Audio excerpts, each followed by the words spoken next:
सानदों नामा नोङो साला घन्टास खोमोन हा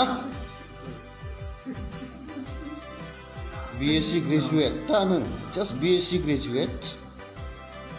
दा इउनिभार्सिटि फरायनायनि खोथा बुंदों लेवरा सेट नाथाय जोङो 10-12 बोसोरनि सिगांनो इउनिभार्सिटियाव गोल्ड मेडेल लानानै पास जाबोनाय मानसि जोङो 96.9% आव इउनिभार्सिटियाव ग्रेजुएट जाना फैनाय मानसि आङो नाथाय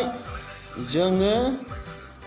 बेखौ लानानै दुगा खालामनो गोसो गैया नों बायदि Pramod you're the bloody fucking asshole huh लेवरा आरो एबसुनि बे गोलै गथ'फ्रा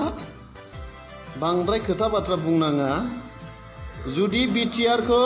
पिस एकर्ड होननानै सानदोंब्ला मोजाङै सन्मान होलायनो सोलों एबसुनि गथ'फ्राबो जोंनि रायजो राजाफ्राबो मोजाङै बुजि सिन्था खालाम